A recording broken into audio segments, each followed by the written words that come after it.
Hey everybody, welcome back to Jay's Fifth Down, a football podcast. I'm your host, Jane, here today with Gavin Hall. He's a starting quarterback at Hebron Christian Academy. Gavin, thank you for joining us here tonight on the podcast, my friend. Thank you for having me. Of course, man. So, Gavin, talk about how things are going for you this year, school-wise, recruitment with football and everything like that. How's everything going here in 2022? Yeah, it's actually going really well. We just clinched the playoffs last night and broke 2,000 yards rushing and 1,500 passing. So it's going really well. I picked up an interest from Georgia Tech a couple weeks ago, Clemson, Boston College, those big Power Five schools. And then Group of Five, we got App State, Coastal, those Sun Belt schools looking at me. So, I mean, it's going really, really well. Yeah, and congrats on that, man, as well. That's good stuff. Guys making the playoffs this year, and and always when you get schools looking at you, that's a great thing too, man. Those some great programs you just mentioned right there. So Georgia Tech just got a win, man, Yeah. yesterday. So, but then I think the big thing here, man, is for Hebron this year is just having a new man on top. And so when you heard the news that Coach Gess, Jonathan Gess, will be six-time state champion coach with a winning history, was named the head coach at Hebron. What was your reaction, man, when you heard the news?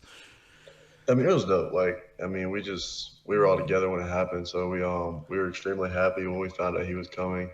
But we knew like we were kind of scared because like he's known to winning. We knew the culture would change very quickly, so um, we were ready. But it was very exciting for us. Yeah. And talk about the impact he's had, not just on the football team with you guys and everything, but the culture and the school and the community as well. Yeah, I think honestly we've had more of an impact off the field. Like a lot of our characters have changed on the team. Our culture has changed to we work before we want to play, and we really work really really hard now, and that's different from the past because guys they would just show up and not really have the work put in and believe they can win. But now he told us like the other week, like I really don't believe we can win till Thursdays. So we have to put in the work Monday, Tuesday, Wednesday, and then I can believe on Friday and Thursday we can win. So it's been a really, really good culture shock and good change for us. Yeah, definitely. Yeah, and like what you said there, you can't believe he went till Thursday. That sounds just like him. You guys, I mean, talk about just how the difference between, of course, you played in that system, the offense last season. Talk about the difference in the expectations on the field, with your last coach versus Coach Guess this year. Yeah, I mean they're night and day difference. So last year, I mean I was expected to rush for maybe 100 yards. We go out there where we weren't expecting to win. We were just expecting to go out there. This year, I mean it's an expectation you win the football game, and that's how it is. I mean it's not really a stats expectation, but it's expected you out there and you win. So, and I think that's been really good for us because we've been able to go out there almost every game and win. Yeah, definitely. You guys finished the season 8-2. So, what are some things that you can take away, that led to that success, offensively, defensively, special teams wise, and then what are some things you can take away that you can improve on, especially going into the first round of the playoffs this week against Pickens County? Yeah, I think offensively we finally found our groove again, running the ball against a very good D line, and defensively we finally were able to shut down that stretch and outside zone, which was a huge like step up for us because we haven't been able to do it in the past week. So I'm just really proud of those guys on the defensive side. And special teams we have a lot to clean up, but we've been getting 40-yard returns almost every time, so it's doing really well over there. But offensively again, like we finally got our group back running the ball. Like I think Friday I had 280 yards rushing. Devon had close to 60, 70. So we finally got our crew back there. Yeah, that's right. And Hebron has been one of the most deadliest offensive attacks in Georgia high school football this season. So just to be able to just worry defenses like with your passing and the ability to run the football, especially with you as well. Just amazing. Which leads me to my next question. You finished the season over with, like you said, 1,500 passing yards, also 2,000 rushing yards as a quarterback. Gavin, I don't think you understand. That's hard to do, and that's really good, man. So talk about, what contributed to that for you, man, and how's that made the offense for you guys so hard to stop? Yeah, I think it's like for anybody, it's really hard to stop a running quarterback who knows the game of football. And Yeah, just the plays we have installed in our playbook with reads and all that stuff with a really dynamic running back and me, they don't know which one to pick sometimes. So either way, if you pick me, you're messed up. If you pick him, you're messed up. And most of the time they would pick him just because he's a running back. So it allowed me to get big time yards and big time gains. And I think that's been like one of the most like important things of our offense, explosive plays and big time runs and stuff like that. I think that's another reason I'm up over 2,000 is mainly because teams have been keying on my guy Devon at running back, so it's been able to open me up and get outside and stuff like that. Yeah, absolutely. So who are some guys would you say for your team that have also just stepped up big this season for you? And contributing to the great season that you guys had this year. Yeah, I think honestly the biggest guy I can talk about is Carrington Coombs. He's one of our sophomores receiver. He's 6'3". Last year he didn't even start on JV, and this year he's a starting receiver on us on varsity. So I think he's one of the biggest impacts we've had on the offensive side of the ball. Defensively, we got Drew, who's a migrate. He plays linebacker. He didn't play last year, but he's back playing now, and he's one of the best. I think statistically, he has the most tackles on the team right now. Yep. And then JT just transferred back from Riverside Military, so he's doing really, really well for us offensively and defensively. So I think we just got some guys that can just fly around the field anytime and make plays. Yeah, definitely. So and another thing that people don't understand really about football is just talk about how important it is building that relationship chemistry, with your players, your teammates off the field, just as much on the field as well. Talk about how those two are correlated with each other. Yeah, so for us, we don't really like we hang out outside the field, but we bond through like our workouts and like during the forages, you know about those.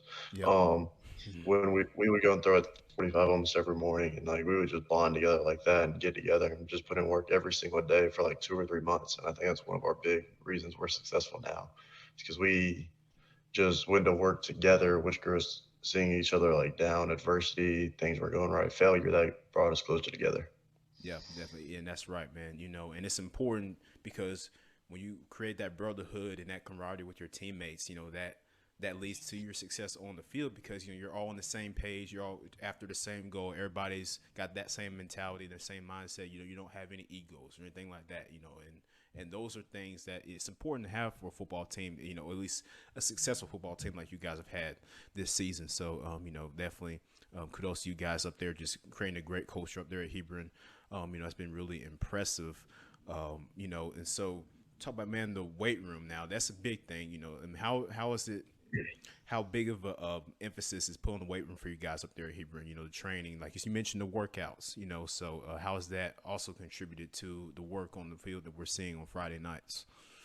Yeah, that's actually one of like our most important things. Is Coach Gess believes games are won in the second half, third and fourth quarter. Mm-hmm. So on Tuesdays we'll do these things called long drive 20s, which is like we power clean at like 95% of our max for 20 reps. Every think it's 40 seconds.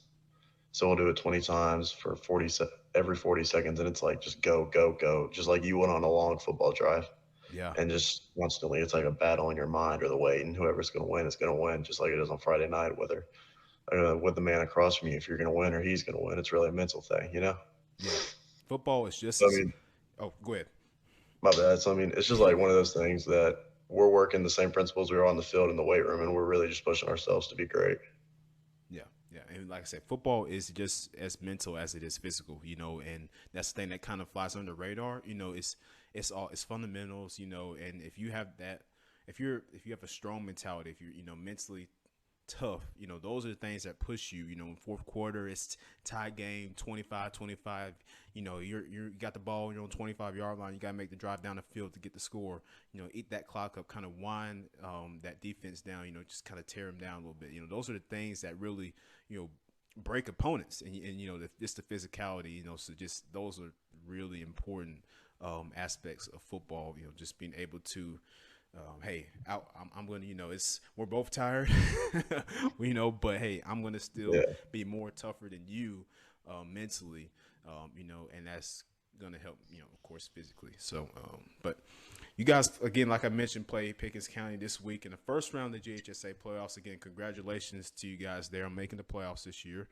And especially moving up to 3A, a new region. Before we get, man, just talk about how different it was making that jump, to a different region and all playing these different teams that you maybe didn't play before. Like, I mean, was that hard, challenging?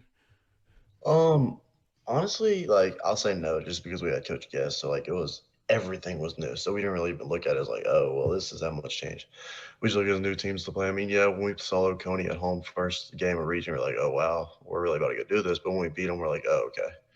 I mean, even though we lost those two region games, like, think about our region, it's so inconsistent. Anybody can win at any given time. So we just went out there every night and we just did what we've been doing all season. So I mean, yeah, it was tough, but we just knew in our minds that we couldn't make excuses. This is what we were handed, and we just had to go work and get better. Yeah, get to work, get better. That's the thing, And those tough games, those grinding games that you guys have won, because not all of your contests this year have been, lopsided. A few of those games you guys had to fight for and to win. Yeah. So that I feel like it helps prepare you for the playoffs and those tough games in the playoffs because you're used to having that playing with that edge and just those games being so competitive and tight, like this very small margin for error. So what's the mindset this week? Going into Pickens County, and what's going to be key to getting the win there? Yeah, I mean, we're gonna play like it's a state championship. Like we have nothing to lose, just like we did last week. And I think that's how we have to play every game from here on out. And they're a good football team. They run a 3-4 with a too high safety look. I've already watched some of their games. Mhm. So I think we can do what we've been doing all year on them and keep the same stuff. And I think we'll have a really successful game against them. And defensively, they're gonna have a great game again because they do a lot of the same stuff that we've seen teams do in the past that we shut down. So I think we're gonna have a really good game against them. Yeah, yeah, definitely. But it's always fun, man, making the playoffs. It's November. It's cold outside, man. This is the time where you love to play football in this type of weather. So again, big thing for you guys making the playoffs there at Hebron. For the school, the community, especially in Coach Gess's first year there. So that's also pretty cool. But would you say there's any player, college or NFL, that you look up to, maybe you study or specifically try to model your game after, anybody that you really admire in the higher leagues? Yeah, I mean, so he's done playing ball now. But, Johnny Manziel in college was one of my Yeah, he was a all-time beast. favorites. Like on the field, off the field, I didn't really like him, but on the field, he could go. He was a guy. And I think NFL now is just Josh Allen. Like he'll do Yeah. anything the team needs him to, and he's just a dog. Yeah, yeah, he is, man. Dude's, I mean, he can run it and pass the ball. That's the thing, and similarly, you have the ability to do both also. So that's very interesting there. I mean, just and football now, man, has changed over the last, maybe I say 6 or 7 years, just because the dynamics of play calling and things like that. Defense is changing. So would you say quarterback? Is it really challenging playing quarterback? You think in this age of football now, is it really just how do you feel on that, man? I think you got to be an athlete to play. There's no more pocket passers anymore, and if they are, they're rare. So I mean, like you got to be able to run the ball, move the ball down the field with your legs. And I think for me, it's not real hard just because I've been doing it my whole life and I'm already used to it. But I feel like for other guys who have been pocket passers, they got to start getting used to this type of ball game where deep linemen run 4-4s, and you got to be able to step up and get away. And you can't sit in the pocket all day. So I think that's something that people have to get used to and get ready for. Yeah, yeah, that's right. So Gavin, how would you say your relationship, man, with Jesus Christ affects your life? Whether it's academically, athletically on the field, off the field. Just talk about that and the big impact that's had on you. Just as a person, man. Talk about Yeah, that. I think God's most important when it comes to anything, and like we preach it all the time, especially in our football program. God is sovereign, and He controls our destiny. Destiny, whether we win or lose, whether it's in the classroom or anything. So I mean, we got to give all our praise to Him and like worship Him every day and day out, and make sure we're doing the right things and surround ourselves with the right people who worship Him. And I think that's going to be. And I think for a lot of people, that's hard to understand, just because there's no real God on earth, but we know that He's real. So I mean, I feel like that's most important, and that's the best thing outside of, well, it's the best thing in general, football, any of that, that everybody knows that like God is most important and controls everything we do on a daily basis. Yeah, and without him, we wouldn't have this great game of football, right? And it's such a great tool to preach the word because you're able to just gather different people, who maybe come from different backgrounds, whatever the case might be. But we just grinding, man. Going to practice every day, just working. Word is working out, going on trips or whatever, just bonding. Just creating a brotherhood. And continuing to strive after the same goal. Of just, uh, you know, broadening your relationship with Jesus Christ. I think that's really important. I know it's very important to Coach Gess as well. I know he, and so that's, I know, a big thing that he preaches over there at Hebron, so yeah, man, just keep doing your thing, bro. Keep God first, man. And again, good luck to you guys against Pickens County this week in the first round of the GHSA playoffs. Can't believe we're already here, man. It's like the season went by so fast. No, it flew by. I know, right? So, but Gavin, yeah, I appreciate you coming on the podcast tonight with us, man, talking some football. Again, 2,000 yards rushing on the season, over 1,500 yards passing. Great stuff right there, Gavin. Gavin Hall, starting quarterback for Hebron Christian Academy. Thanks for joining us tonight, man. And this has been Jay's Fifth Down Podcast. I'm your host, Jaden. We'll catch you guys. Thank you. Of course, man.